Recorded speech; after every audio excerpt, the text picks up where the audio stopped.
Sejam todos bem-vindos ao canal Escola Dominical Brasil. Meu nome é Vanderlei Claudiano e hoje eu vou mandar um forte abraço aí para o Joalício. Ele tem o meu WhatsApp aqui, né? E ele mandou uma pergunta no WhatsApp aqui da designação do Vem-Segue. Bom, para quem não sabe, eu sempre deixo o meu WhatsApp no final da descrição da minha mensagem aqui no YouTube.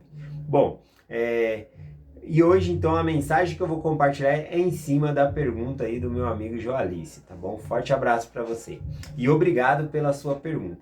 Bom, eu vou compartilhar com vocês aqui a Gênesis capítulo 41, que é quando o faraó ali, ele tem um sonho, né? Aliás, ele tem dois sonhos. O primeiro sonho, ele sonha que tem 7 vacas gordas, né? Pastando ali no lado do rio, e do outro lado do rio existia ali 7 vacas magras, e elas consumiram tudo lá do outro lado do rio, né? Não tinha mais vegetação, não tinha nada, e aí elas atravessam o rio, as vacas magras, e começam a consumir tudo do lado de cá do rio. E aí, após comer tudo, elas começam a comer as vacas gordas também. E apesar delas acabarem com tudo, comer as vacas gordas, ainda assim elas continuavam magrinhas, parecia que nada saciava elas ali, elas continuavam comendo, né? Eu acho que esse aí é o sonho de muita gente, né? Comer, comer, comer e não trazer resultado na barriga, né? Não engordar, né? É um sonho aí de muita gente. Bom, essa foi o que Faraó ele sonhou. Também ele sonhou ali com 7 espigas de milho bonitas, viçosas, né? Boas, e 7 espigas de milho ali mirrada, fraquinha. E as fraquinhas acabam então consumindo as espigas boas ali. E aí, na hora de José do Egito interpretar o sonho, esses dois sonhos, ele responde para ele aqui no versículo 25, assim: E então disse José a Faraó: O sonho de Faraó é um só, e o que Deus há de fazer? Notificou a Faraó. Eu falo: olha, Deus ele está te dando uma revelação do que vai acontecer, tá bom? Você teve 2 sonhos, mas esses 2 sonhos são a mesma interpretação. É como se fosse um sonho só. Então ele explicou isso para Faraó e ele vai lá e explica o que significava, né? Que seria 7 anos de fartura e 7 anos de fome na terra. Bom, após ele dar a interpretação desse sonho, né? Aí tem a pergunta do meu amigo: por que Faraó ele sonhou 2 sonhos, né? Porque não só um sonho já seria suficiente ali. Bom, José ele explica isso aqui no versículo 32. Ele diz assim, ó: se o sonho foi duplicado 2 vezes a Faraó, é porque essa coisa é determinada por Deus, e Deus se apressa em fazê-la.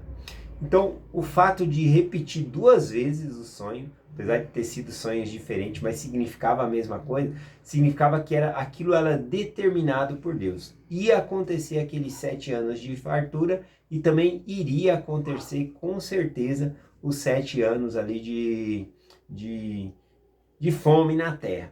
Bom, então era algo determinado por Deus. Então, por isso que foi a ênfase de 2 sonhos ali, tá bom? E aí ele fala aqui também que Deus ele se apressa em fazer, por isso que ele estava dando essa revelação ali a Faraó, tá bom? Então é essa a resposta. Tudo que o Senhor ele coloca nas escrituras ali 2 vezes significa ênfase. Nós devemos sempre prestar atenção nas escrituras. Tudo nas escrituras são importantes. Mas quando o Senhor ele repete a mesma palavra 2 vezes, é porque ele está dando ênfase e nós devemos dar mais atenção àquelas coisas ali. Por exemplo, quando o Senhor Jesus Cristo fala: em verdade vos digo. Então, quando ele fala 2 vezes assim, vai lá e presta muita atenção, viu? Ou também quando é dito nas escrituras assim: lembrai-vos, lembrai-vos. Então, é para lembrar sempre, né? Tá dando ênfase nesse versículo. E tem versículos, que fala 3 vezes a mesma palavra, que é de advertência, né? O Senhor fala assim: ai, ai, ai deste povo, né? Então, realmente tem que ter muita atenção nesses versículos que tem essa repetição, tá bom? Então é essa a resposta aqui que José lhe dá. Bom, falando sobre sonhos, eu trouxe rapidinho aqui para compartilhar com vocês sobre 2 sonhos que eram diferentes e significavam a mesma coisa, tá bom? Lá em Daniel, capítulo 2, no versículo 31 em diante, né?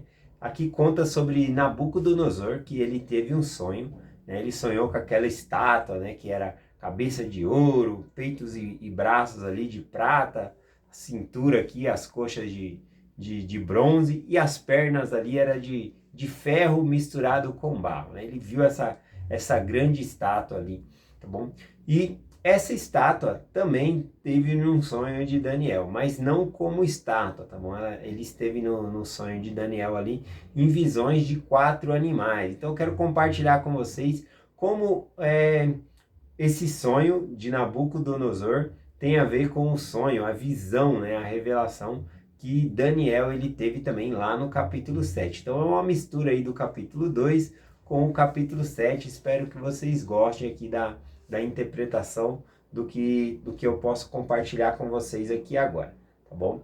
Bom, lembrando que para interpretar o sonho de Nabucodonosor era mais difícil ainda, né? Porque Nabucodonosor ele não revelou qual sonho que ele teve, como o faraó. O faraó ele contou o sonho, né, das vacas gordas, vacas magras ali, das espigas de milho. Já Nabucodonosor, ele tinha medo de contar, né, e ser enganado, né, a pessoa falar que era essa interpretação e ele não ter certeza. Então ele queria que a pessoa contasse qual era o sonho e qual era a interpretação, né? E aí quando Daniel ele fica sabendo, né, que todos seriam destruídos ali se não dessem qual era o sonho, saber qual era o sonho e a interpretação, ele se junta com os seus amigos em oração e jejum.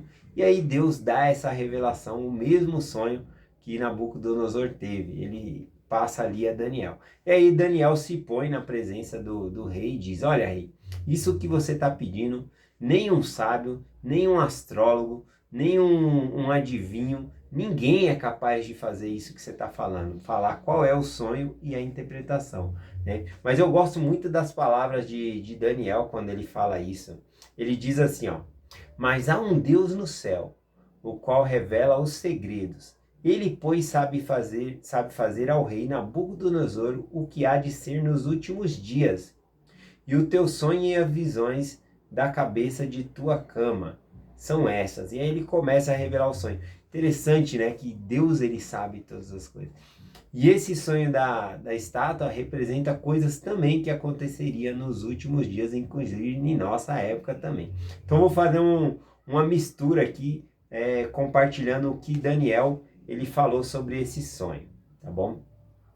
Então ele começa aqui falando sobre a cabeça, né, da estátua que era de ouro fino.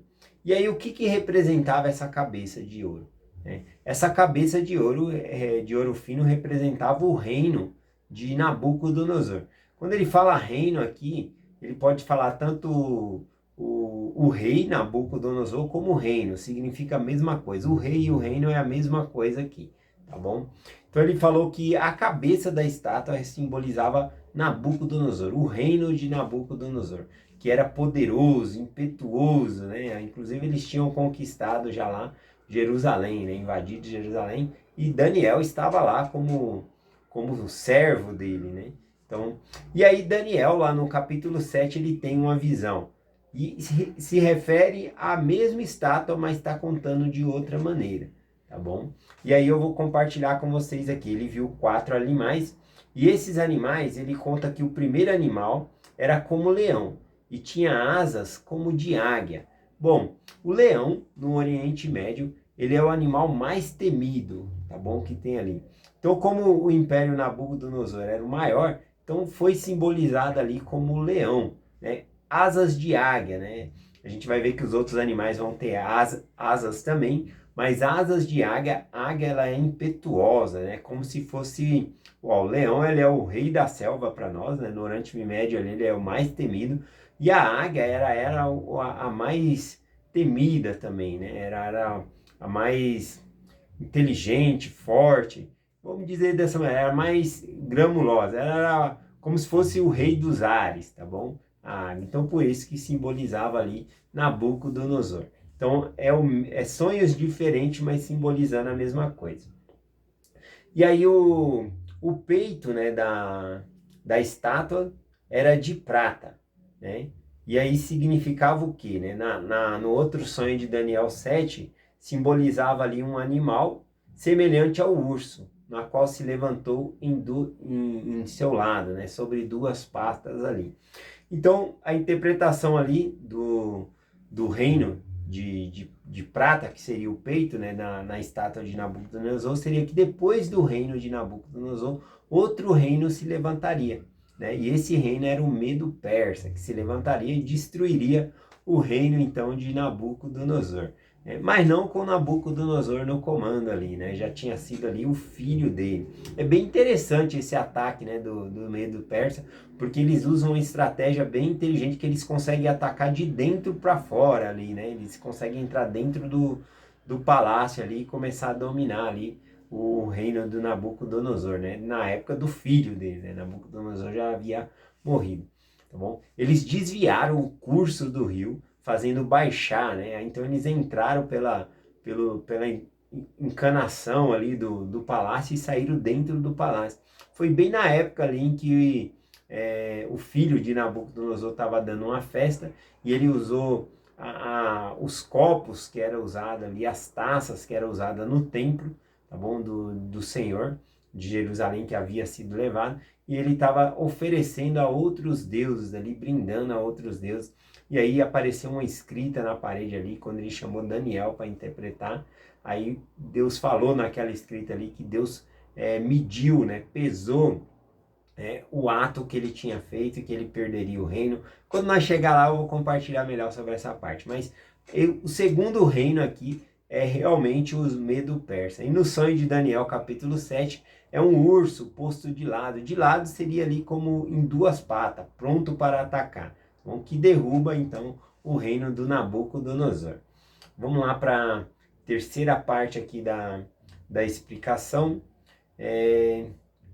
Fala da estátua, né? A estátua, o ventre e as suas costas era de bronze, né? Da estátua do sonho de Nabucodonosor. Já no sonho de Daniel, no capítulo 7, fala ali sobre que tipo de animal que é. Como leopardo que tinha 4 asas e aves nas suas costas. E tinha também este animal 4 cabeças. Bom, então aqui representa o outro reino depois do Medo-Persa, tá bom? Que viria ali devastar ali, que seria o reino de Alexandre o Grande. Ele fala 4 asas. Asas nas escrituras significa velocidade, de locomover. Então, como ele tinha 4 asas, foi rapidamente ele dominou vários reinos ali, tá bom? Então simboliza isso. Aqui fala sobre esse animal, leopardo. O leopardo é rápido também, tá bom?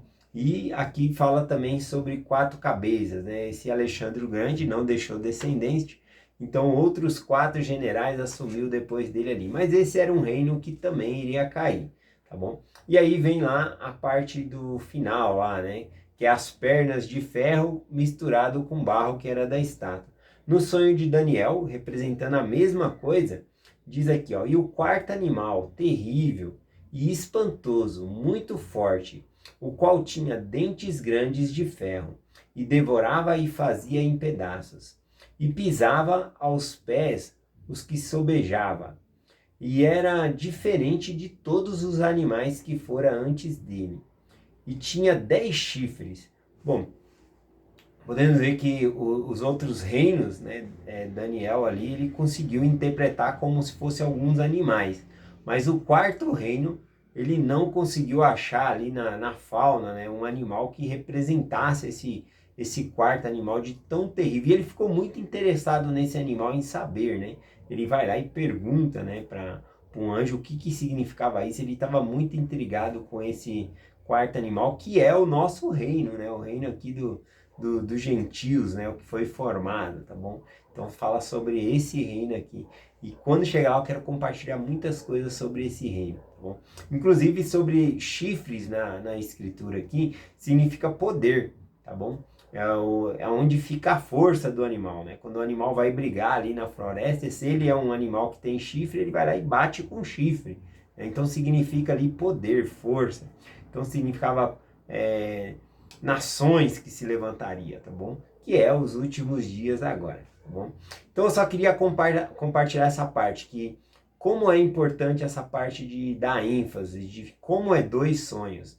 são sonhos diferentes, mas representam a mesma coisa, é porque é muito importante. Mas tem muitos segredos para aprender aí na estátua de Nabucodonosor com o capítulo 7 de Daniel, porque no capítulo 2 de Daniel, falando sobre a estátua de Nabucodonosor, fala mais sobre reinos físicos que haviam criados, né? Reinos políticos.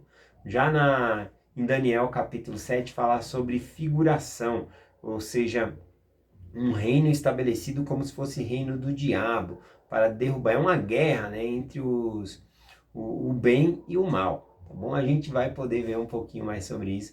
E estudando a fundo mais essa parte aqui, a gente vai ver, né, quando chegar no livro de Daniel, que a mesma história aqui em Daniel é falada de uma besta lá no Apocalipse, né, que também tem esses 10 chifres, tá bom?